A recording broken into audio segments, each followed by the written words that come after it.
আপনি কিছু করেন একটু পছন্দ করবেন? হ্যাঁ বলো। আমার বাবাকে আমার বাবাকে আমার শ্বশুরকে দিয়েছে।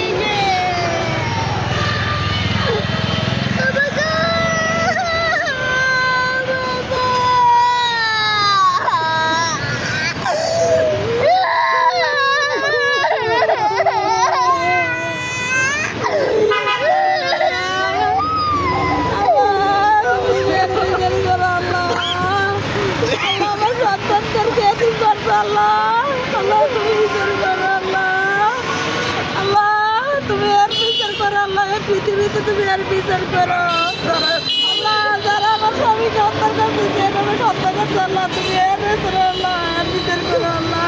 আমি তোমার কাছে বিচার চাই বাবু। এই শিশু সন্তান কি করছে আল্লাহ? আমার স্বামী কি অপরাধ করছে? কেন আমার স্বামীকে এভাবে নির্মমভাবে হত্যা করছে আল্লাহ? আল্লাহ, আমি তোমার কাছে বিচার চাই বাবু। আমার বাবার অপরাধ ছিল, বিচার চাই এই সংসারে সংসার করতে করতে আমার বাবার এই পৃথিবী থেকে বিদায় করে দিছে। আমার বাবারে শেষ করে দিছে, নিঃস্ব করে দিছে আমাদেরকে, আমাদের জীবন নিঃস্ব করে দিছে তারা। আমার বাবা এই সংসারের পিছনে আমার বাবার প্রবাস জীবনের সকল অর্থ ব্যয় করছে। এটা কি আমার বাবার অপরাধ ছিল?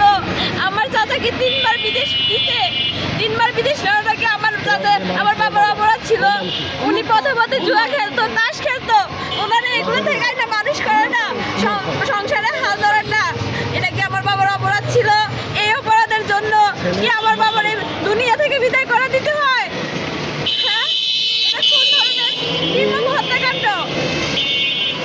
আজকে যদি আমার বাবা ওনাদের জন্য কিছু না করতে তাও বলতাম, কিন্তু আমার বাবা ওনাদের জন্য সবকিছু করতে করতে নিজের জন্য তো কিছু রাখতে পারে নাই।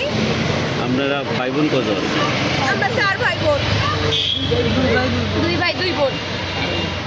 আমার এই 5 বছরের বোনটা সব কিছু নিজের স্বচক্ষে দেখছে। ওর মানসিক অবস্থাটা কি আপনারা বুঝতে পারতেছেন? কারা খুন করছে তাদের নামগুলো বলেন।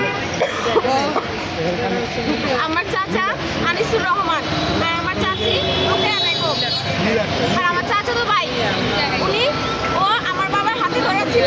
আমার বাবা ঠিক এইভাবে ধরে রাখছে, এভাবে ধরে রাখছে, আর আমার কাকিটাই আমার বাবার এইভাবে ধরে রাখছে। আর আমার চাচু এসে একদম মুখ বরাবর ছুরিটা ঢুকাইয়া ছুরিটা এভাবে মুচড়াইতেছে। আমার বাবা একটু ছটফট করার সময়টাও পাইছে না। আমার বাবা এখানেই শেষ, এখানেই শেষ। আর কোনো পরিকল্পিত হত্যা এটা।